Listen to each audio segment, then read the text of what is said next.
Syekh Subagir merupakan salah seorang wali yang memiliki karomah atau kekuatan untuk melawan makhluk gaib. Syekh Subagir adalah ulama yang ditugaskan oleh Sultan Muhammad I untuk meruqyah Pulau Jawa pada tahun 1413 silam. Sejak zaman dahulu, Pulau Jawa terkenal dengan daerah yang banyak dihuni oleh dedemit, sehingga tidak sedikit orang wajib meninggalkan pulau ini. Karena hal itu yang membuat Sultan Muhammad I memerintahkan 9 ulamanya, salah satunya diantaranya yaitu Syekh Subagir, yang menjabat sebagai ketua rombongan untuk mensyiarkan agama Islam di Pulau Jawa. Sosok Syekh Subagir hadir sebagai jalan untuk membuka Pulau Jawa dari sejumlah jin serta makhluk gaib. Banyak cerita yang beredar di masyarakat bahwa Syekh Subagir saat sedang meruqyah Pulau Jawa harus melawan Sabdo Palon atau biasa dikenal Eyang Ismoyo Jati terlebih dahulu. Dalam peperangan itu, Syekh Subagir diceritakan melawan Eyang Ismoyo Jati selama 40 hari 40 malam di Gunung Tidar, yang akhirnya berakhir dengan perjanjian antara Syekh Subagir dengan Eyang Ismoyo Jati. Pada periode pertama para wali yang datang ke Tanah Jawa, dari 9 wali tersebut, nama Syekh Subagir lah yang membuat penasaran karena namanya tidak menggambarkan identitas nama Timur Tengah. Subagir, sebuah nama yang lebih fasih dengan identitas Jawa. Apakah suatu kebetulan atau nama yang disamarkan? Syekh Subagir dari 9 orang ulama yang datang ke Pulau Jawa tersebut, dialah yang memiliki spesialis ilmu kanuragan dibandingkan dengan yang lainnya. Bukan hanya ilmu kanuragan, bahkan banyak ilmu-ilmu lain yang dia miliki, misalnya ilmu lingkungan. Karena itu dia berhadapan dengan Ki Semar, penguasa yang berada di wilayah Tidar. Tersebutlah Ki Semar berhadapan tanding dengan Syekh Subagir. Meski Syekh Subagir awalnya kalah, namun pada tanding kali keduanya, perlawanan dimenangkan oleh Syekh Subagir. Cerita kekalahan Ki Semar inilah diakhiri dengan perjanjian dimulainya penyebaran Islam. Diperbolehkannya Syekh Subagir menyebarkan agama Islam. Kembali ke nama Subagir, mari kita bahas lewat otak-atik Gatuk. Subagir yang memiliki nama Maulana Muhammad Al-Bagir, ternyata dalam wujudnya manusia Subagir yang memiliki ilmu kanuragan. Karena Subagir adalah manusia yang selalu dan banyak berzikir. Tak henti-hentinya berzikir. Dia dekat dengan Sang Pencipta hingga diberi keistimewaan karena kebiasaannya yang selalu berzikir. Ya, Subagir adalah kata perintah untuk manusia agar banyak berzikir. Cerita tentang Syekh Subagir dengan Sabdo Palon lahir dari serat yang sangat terkenal, yaitu Serat Darmo Gandul.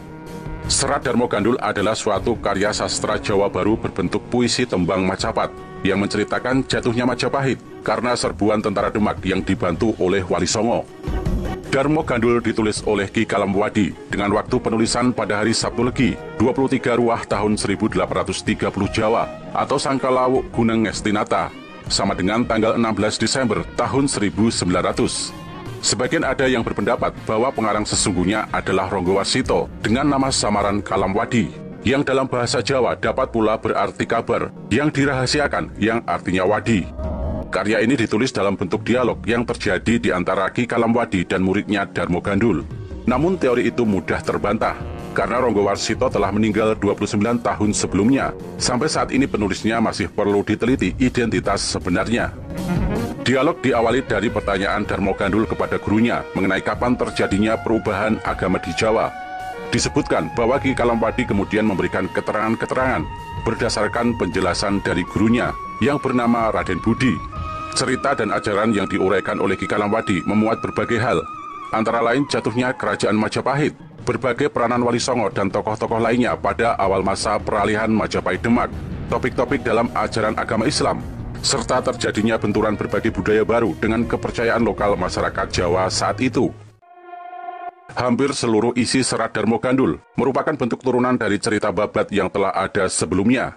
Kitab yang dimaksud adalah Babat Kadiri yang ditulis pada tahun 1832 oleh Mas Ngabehi Purbawijaya dan Mas Ngabehi Mangunwijaya.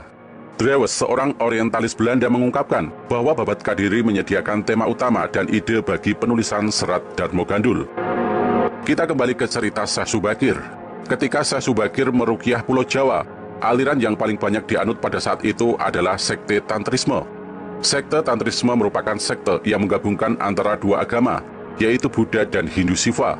Di ajarannya, para pengikut sekte Tantrisme wajib melakukan ritual Pancamakara Puja. Pancamakara Puja merupakan upacara mengitari tumpeng dan ingkung dengan maksud untuk memuaskan hawa nafsu supaya bisa muksa. Sekte ini pernah menjadi kepercayaan yang banyak dianut oleh sebagian penduduk Jawa kuno, terutama para raja yang sedang berkuasa pada saat itu. Raja-raja yang ingin melanggengkan kekuasaannya dan menjaga hartanya wajib melakukan ritual ini. Salah satu di antaranya yaitu Raja Singosari. Terlebih lagi untuk mendapatkan syarat seperti ingkung, daging dan arak yang sangat mudah untuk didapatkan. Dari latar belakang kondisi seperti ini, apabila yang dilawan Syekh Subakir merupakan Eyang Ismoyojati, itu sangat tidak masuk akal. Alasannya cerita tersebut lahir dari Serat Darmo Gandul yang penulisnya saja anonim. Sedangkan argumen yang paling kuat melihat penjelasan di atas, bahwa yang dilawan Syekh Subakir merupakan guru atau dedengkot dari sekte Tantrisme Kiri. Kemudian alasan ini diperkuat bahwa munculnya kepercayaan mengenai saling kerjasamanya antara manusia dan jin, yaitu banyak diajarkan di dalam sekte Tantrisme.